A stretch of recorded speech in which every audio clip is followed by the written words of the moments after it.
veg is a natural treat. Hope for your garden blossoms, blooming soil sweet.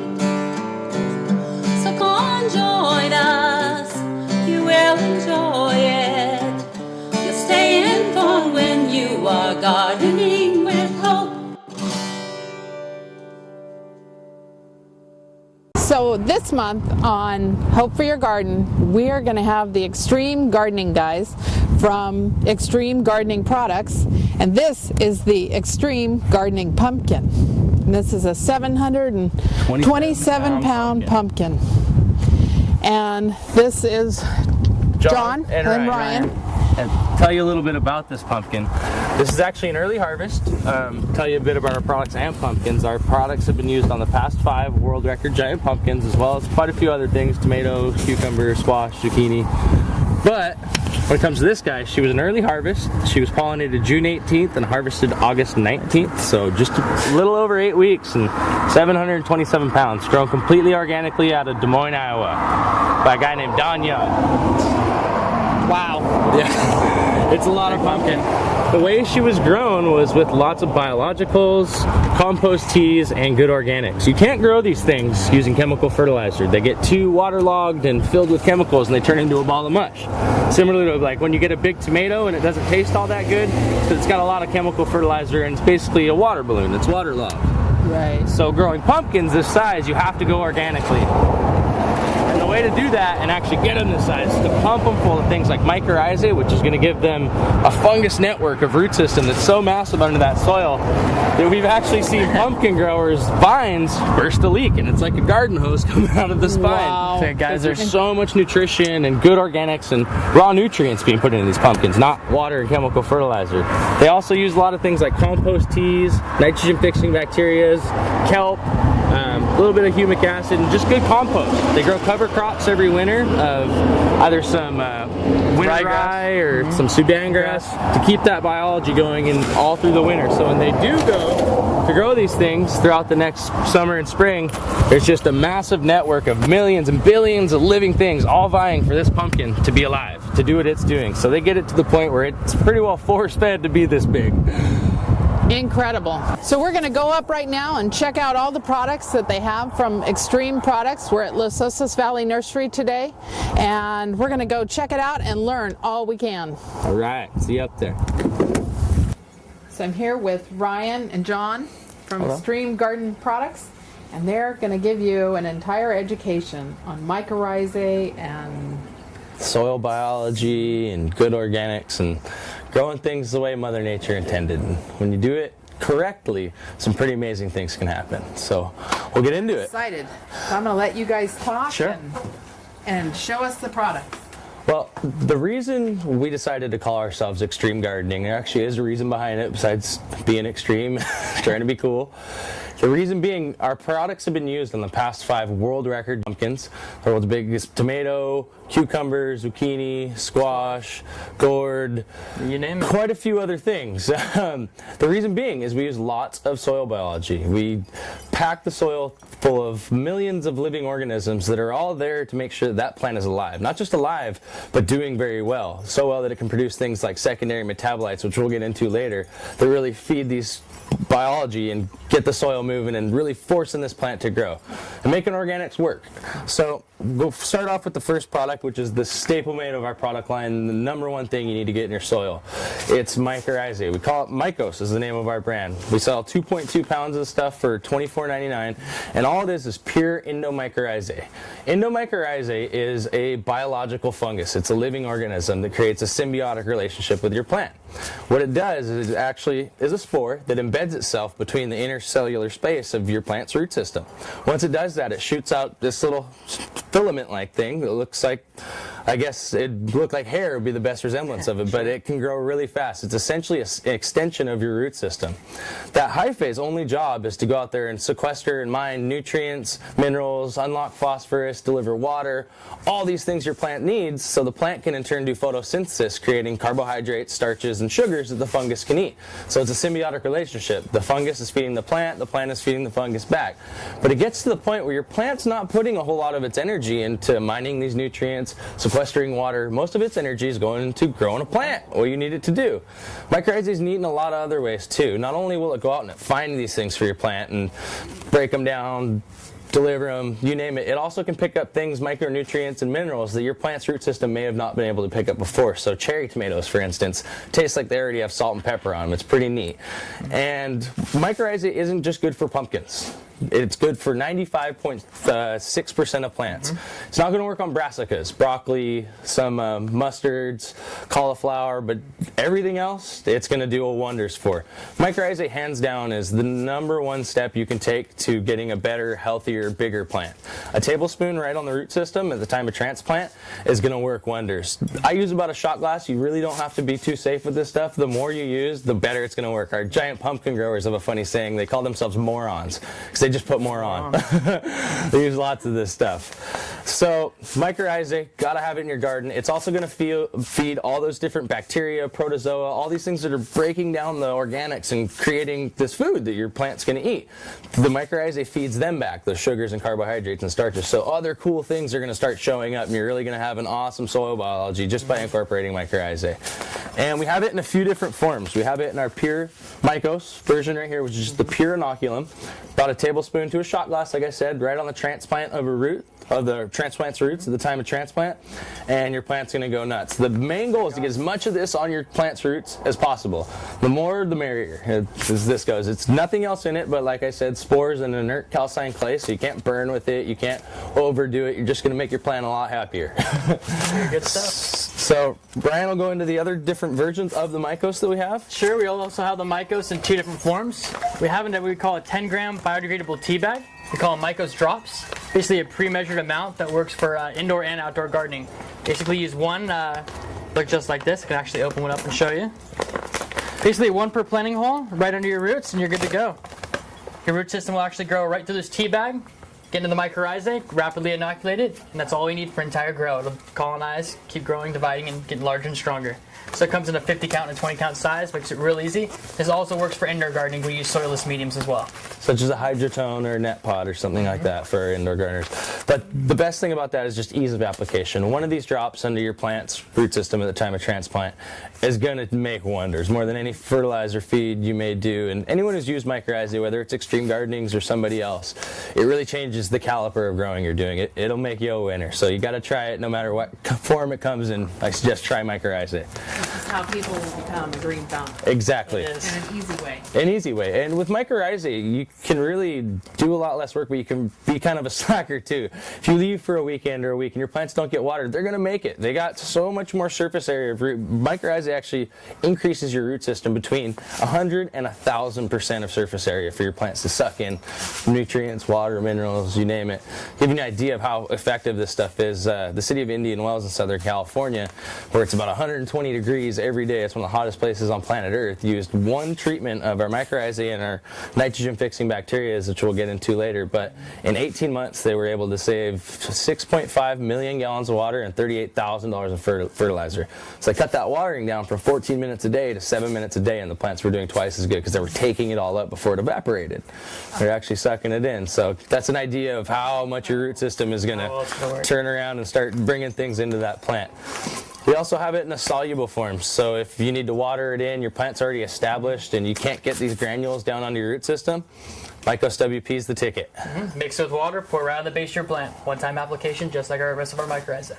And mycorrhizae, you should never really have to reapply unless you've done something to kill it, such as accidentally used a organic fungicide or any kind of fungicide, or a high phosphorus fertilizer or something like that. You shouldn't have to redo it. Mycorrhizae is going to live and grow and get better and stronger as your plant grows. You only have to reuse it when you harvest that plant, because you've then killed the mycorrhizae. Its host plant is gone, so it has nothing to feed on anymore. And then the next season you go ahead and re-inoculate. But every year you will get a bigger, better colonization of mycorrhizae, of things that feed on that mycorrhizae, things that feed on other things. Your biology is really going to come together, because mycorrhizae, what we call it, is the quarterback of the microbe world. It's the one that facilitates all these different things, tells the plant what it needs, and I mean, you name it. There's so many things we're still learning about it every day. I've been working with it my whole life, and every day it's something new. Oh, it unlocks phosphorus, or it does this, and so it's pretty neat stuff. So we have the granular, the soluble, and the tea bags, and that's the pure mycorrhizae. Then we have Mycos 30. This is an all-in-one. This is 70% organic fertilizer. So if your bone meal, blood meal, meat meal, sulfate of potash, some feather meal in there, and 30% mycorrhizae. This stuff is absolutely packed with mycorrhizae. So you have your food and your facilitator. You can inoculate, or you can treat your soil, amend your soil 1/3 of a cup per cubic foot of soil, and you really only need to do that 1 or 2 cubic foot of soil where your root system's going to be. You don't have to go and do your whole bed. That's you're wasting money at that point. You can grow it. I mean, you could pack grass or something in there, and you get use of all that. But if you're growing vegetables, tomatoes, pumpkins, whatever it may be, about 1/3 of a cup per cubic foot of soil, and just plant right in that planting hole. All you have to do is water from then on. The mycorrhizae and the organic substrates in here is going to be more than enough that your plants need for that whole season to really do some neat things. Once and done. Once and done. And this will be similar to something if you've used a Dr. Earth or something like that. It's very similar to that, just with extreme gardening's very high-end, very powerful products. So. And you can mix that with like mushroom compost and get even exactly. You can mix this with mushroom compost, your compost at home. You can mix it with just about anything. If you want to throw in some rice hulls for aeration, this is just going to be the food and the fungus. Other than that, you can really, it's the world's your oyster. I mean, and especially with gardening products today, there's so many neat things you can do to really create not only your own nice little soil substrate, but your own biosphere with these single species, single organism products. It's like, oh, well, let me put in some mycorrhizae. Then maybe some nitrogen fixers. It's kind of like putting an afterburner on your car or whatever it may be. It makes it real fun. You can really see the differences with these products. These aren't products where you're looking around, oh, I don't know, my plant looks a little better. I saw a leaf twitch, I don't know. This is, wow, look at my plant. And if you don't have a response like that, then something's amiss. And I'm not telling you the truth. So you should really see these things is what I'm getting at. So after Mycos 30, we go into our feeder packs. These all-purpose ones are designed for annuals. They'll feed an annual for up to 18 months. They feed for a long time. What they are is in each one, we have 10 release, and this is our only non-organic product. It's got 10 grams of slow-release synthetic fertilizer. So for your annuals, where you plant flowers, whatever it may be, one of these packets underneath your annual at the time of transplant will feed it all year until you go and replace them next year. We've actually planted over 250 million tree seedlings with this same formula here in this technology. So it's our staple mate. And it actually is kind of a green product. Whereas most synthetic fertilizers lose up to 90% of their fertilizer, between 60 and 90 of their fertilizer just leaches through, goes through the ground and ends up in your rainwater and off into the river and creates these algae plumes out in the ocean, which are becoming a huge problem.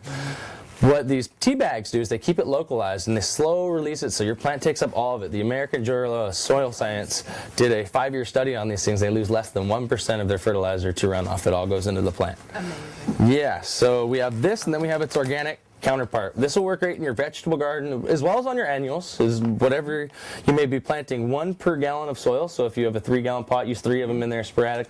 I usually use about 2 or 3 on a tomato plant right in that planting hole, or about 1 inch to the outside, with about 1/4 of one of these Mycos bars here.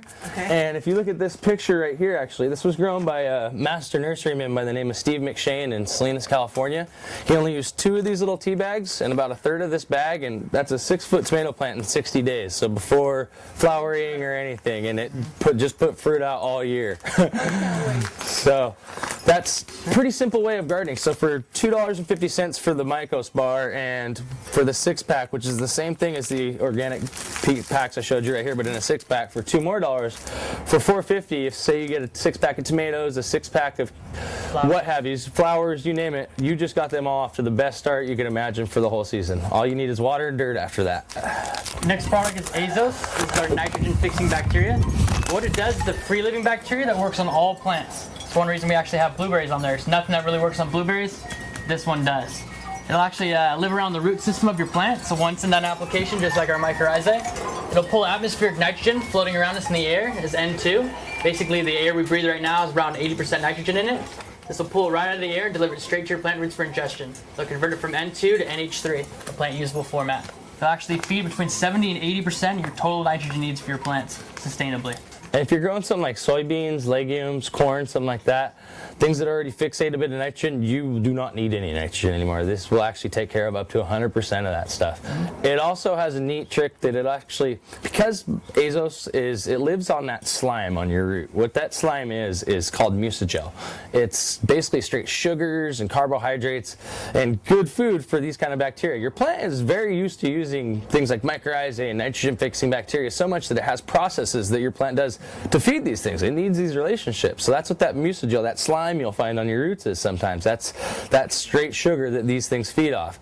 So what the azos does is it takes that N2 that's floating around in the air, takes it and converts it to NH3 and secretes it into that muscigel. Your plant takes it up and creates more muscigel. Muscigel is a secondary metabolite. Your plant has two basic processes. It has primary metabolites, which are the things it needs to do so it can live, your basics. Pulling in water, doing photosynthesis, staying alive. Then it has secondary metabolites. Secondary metabolites are your plant's special processes. Things like lycopene in tomatoes, your plant's natural defenses. A whole different array of things that plants don't really start producing until they've really figured out how to make their own food. Because when they're just like humans. If we haven't got our bills paid and we're got trouble at home, we're not going to go to the gym.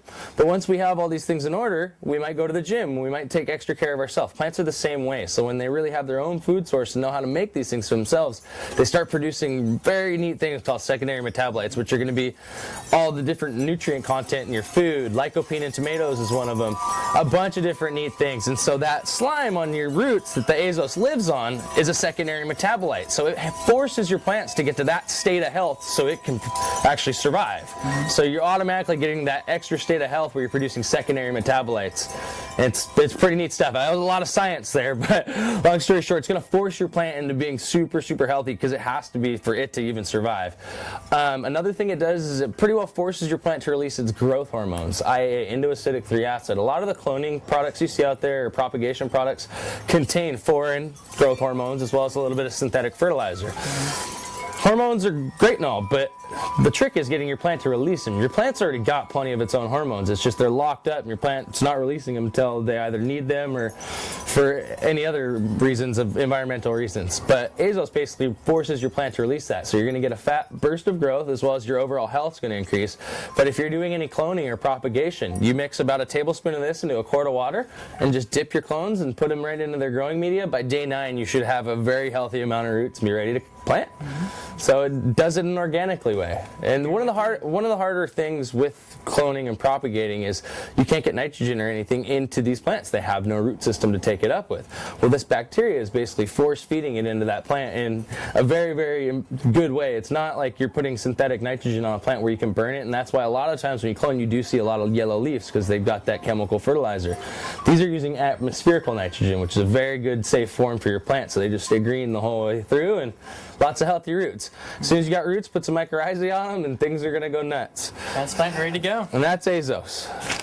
And that was the other part that saved Indian Wells their $38,000 in fertilizer. They didn't need to use fertilizer anymore because their plants were taking it in from the atmosphere, essentially taking pollution and turning it into fertilizer. So they're getting carbon credits back from the U.S. government for doing so. Because I think the stats that I heard was 1 pallet of pure azos could remove 1/3 of agriculture's carbon footprint. So it's pretty powerful stuff. We actually have entire palm tree plantations right now that have never been fed nutrients before, just running off pure mycos and azos. And they're green as can be. They're dark green in the middle of the desert, so they stand out pretty good. And then CalCarb. Absolutely. This is Red Bull for your plants. Take it away, Ryan. Basically, it's a proprietary form of calcium carbonate, which is CaCO3. And the way that this comes, that naturally mined, is it takes where the molecular bond between the calcium oxide and the CO2 is incredibly weak and unstable. So you take about a tablespoon per gallon of water, put it in a hand, backpack, power sprayer, and actually spray the underside of your foliage where the stomata is. This will actually be ingested through the stomata, and once inside the intercellular walls, your plant will actually break it off into calcium and CO2. So the next day, all your leaves are praying up the sky. Your plants use CO2, they breathe CO2. Like we breathe oxygen, they breathe CO2. And I can consider it kind of gasoline for photosynthesis is what I call it. The more CO2 you have around, the better your plant's going to photosynthesize its metabolites and the things it needs to grow a plant. And so what CO2 does, you'll actually see a lot of extreme gardeners out there will take tanks and burners and things, CO2 emitters and straight gas of CO2 and spray it into their garden to get extra growth. Well, what CalCarb does is does it in a very much simpler way and a much more natural way. Your plant's stomatas and your plant's cellular walls are used to taking things up. That's why you see foliar sprays and stuff like that. The compost tea is a great foliar spray.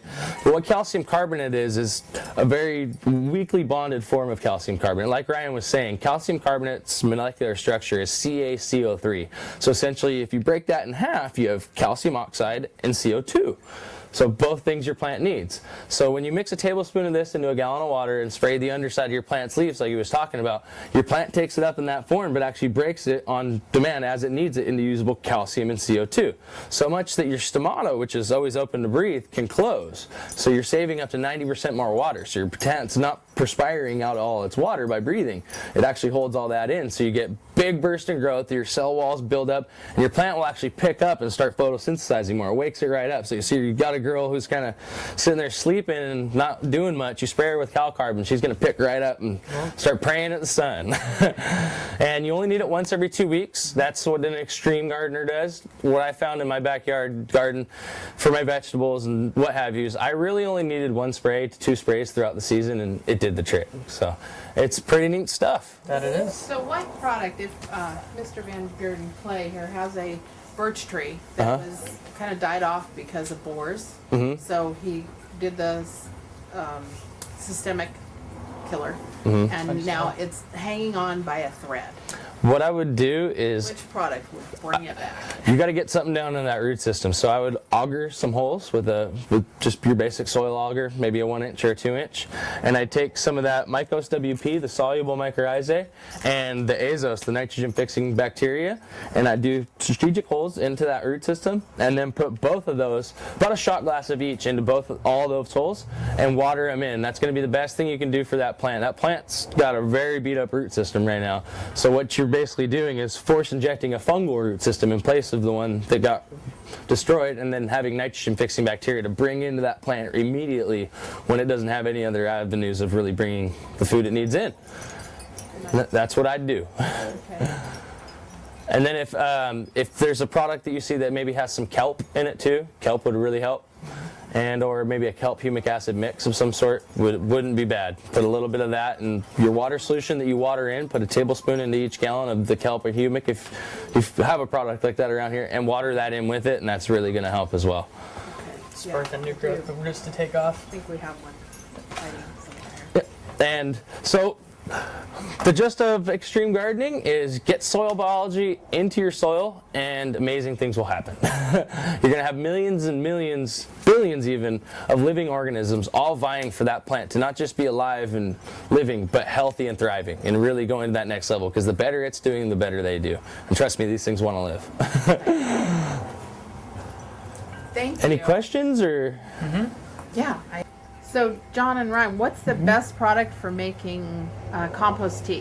Which one would you use? That would be our extreme teas. We have both a summer and fall, so a grow and a bloom. You don't, if you're doing just your vegetable garden, you don't really need to switch it up. They'll both do great, but for the extreme gardener, they like those slight differences between summer and fall.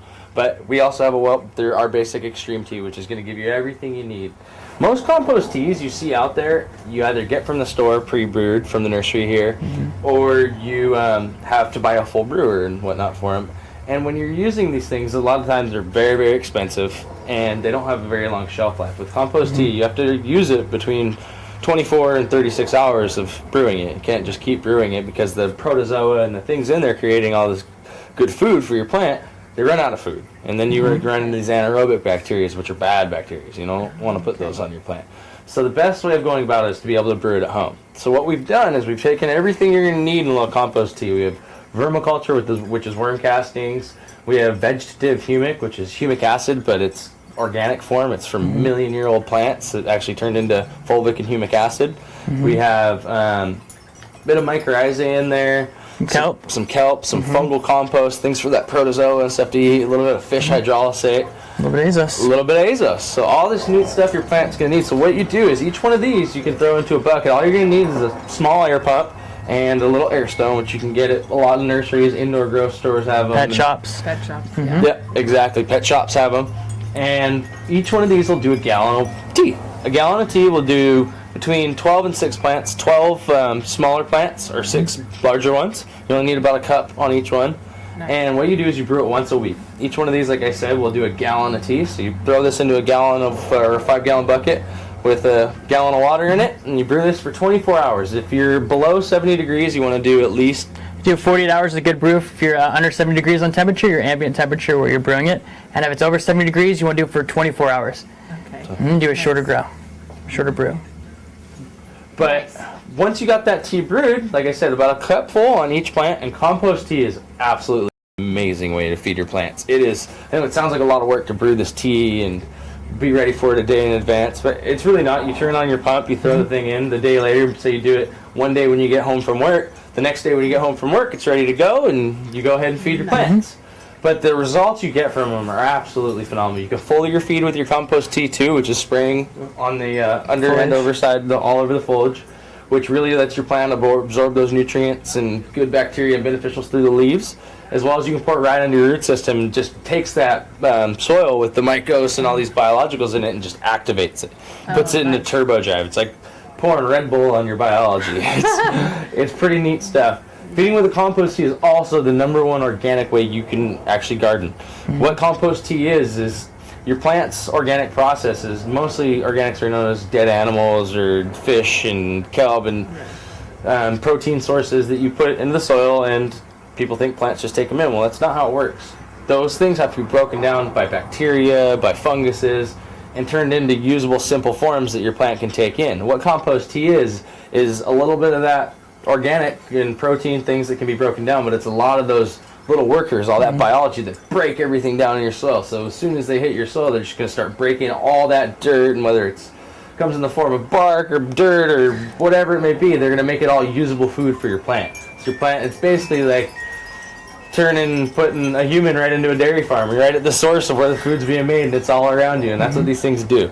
Nice. And so we sell them in 10 to a bag. A bag costs $24.99. So for $24.99, you got 10 gallons of tea, which will go a long way. For any normal backyard, you're gonna eat well Nice. off a little bit of tea. So that's our xtreme tea, and they will be ready in the spring of 2011. So they'll be coming out late Incredible. February.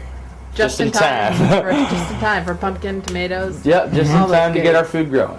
Nice. Vermicastings are so much living like soil biology, like little tiny microbes that actually once you brew it and extract it like that, they're exponentially growing so fast. When you have a finished brew and you try to measure it scientifically, like we don't have the equipment to do it right now. It's that high of a number.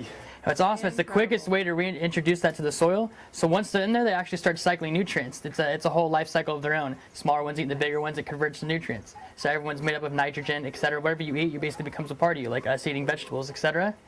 These, when you put the life back in the soil, they start cycling nutrients. You don't have to keep feeding your plants. They'll feed it on its own. Now, could you add like molasses to this? Yes. Yeah, you could. When you add molasses, something like that, it's going to spike the bacteria. You always want to have a fungal dominant compost tea is what you're trying to do. Okay. Because it's really easy to get the bacteria up there. I mean, your roots, etc., are exuding those root exudates, sugar, etc. That's already going to be there. So your bacteria number is the easiest thing to do. Your fungal count is the hardest thing to raise in your soil and keep it higher. So you want to keep that So you high, want to feed them. So proteins and carbohydrates feed the fungi. Sugar, sucrose, etc. feeds the bacteria. Okay. So you're looking for the carbs and the So you proteins want to to feed keep that fungi. that molasses low. After you've put your compost tea on, you could maybe put some molasses on, a little extra for the bacteria and stuff to feed on. Okay. But I think the best form instead of sugars is actually like a fish hydrolysate or something that those bacteria can really sink their teeth into. Yeah. Okay. Nice. And kelp's also great. Kelp has Nodoscum kelp from Atlantic has up to 70 micro and macronutrients packed into it. So it goes a long way, as well as auxins, gibberellins, lots of great things for your plants. Oh, incredible. Yeah. Nice. And this is our best winning combo right here. Lots of trials and people are loving it. Just waiting to release it in spring. We basically, what we did was we took everything that the giant pumpkin growers, these world record breakers, from everything tomatoes to pumpkins, you name it, we made it take-home products. Because they've been buying these things through specialty markets, and through different avenues that have never barely been available to the nursery. So we took that exact formulation that's making these world records organically and made take-home products to do it. Nice. So that's what extreme gardening is. It is. What's also great about our products is all the biology you see is basically single organism packages. So I mean, when you get a product that works, sometimes you get it, you look at the back of the label, you're like, oh, that's great, it worked, but there's 16 different items on this. What really did it? With our products, you take a Mycos WP, etc. You see Glomus and Radices 801. You see exactly what did it. On the Azos, Azospirillum. So, you don't just get the results of it, but you get the education behind it, the knowledge. Oh, incredible. Which is nice. And like you guys have a pumpkin product out. You have a pumpkin We have a giant kit. pumpkin kit. Yeah, that's incredible. We do. We have it. We have it. It's actually on the other side of the nursery. We can go grab Okay. that and Yeah. come back real quick. Well, let's grab it and we'll show you all about The it. pumpkin kit. Sounds good. So what you get here in this giant pumpkin kit is a book on how to do it all, which is the How to Grow World-Class Giant Pumpkins the All Organic Way by Don Levine.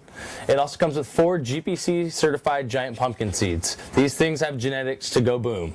You're going to get a big pumpkin out of them. As well as the 3 main products that have been used on the past 5 world record giant pumpkins.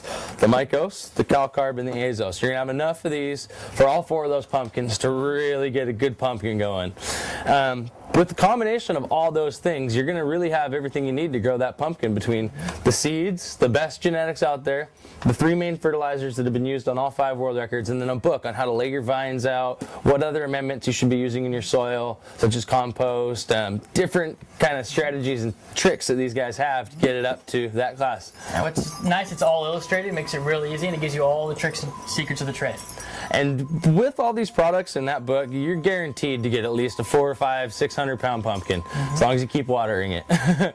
Ryan himself here, actually, we travel a lot for our job, and so he planted one in the spring, and we forgot about it. And we came back, and 2.5 months later, it was around 1,140 pounds we weighed it out. yeah. Very happy this year. Hopefully to break the record this year. Yeah, Ryan's going for a world record. But long story short, you and your family will have more than a couple big pumpkins for Halloween. So kids will be the coolest kids on the block. And that's the giant pumpkin kit. It retails all for around $69.99. And that's the giant pumpkin kit in a nutshell. Oh, I can't wait to try that. We'll yeah, check out some of the products and try them out and do some experimenting and That'd be great. grow some things that are incredible. Alrighty, and for any starters, a great starting point would be try one of the mycospars. No matter what it is, what regime you're doing, what kind of fertilizer you're using, a bit of this mycorrhizae right on your plant at the time of transplant is really going to give you a good idea of what these products can do. It's a dramatic one. Oh, sweet. I actually used this on a rhubarb that had just like a thread of a root. It was a little snap off of a rhubarb mother plant. Sure. And it's doing great. Right on. I was Yeah. shocked to see, and the one that we did maybe even had a little better root didn't grow. And it Oh, was wow. like it just rotted off. There was too much top growth and Just not died. enough root. Yeah. Yeah, it wasn't able to Make sustain it through. itself. Well, So that's great. We're seeing, we've used it a little bit, but we are seeing some incredible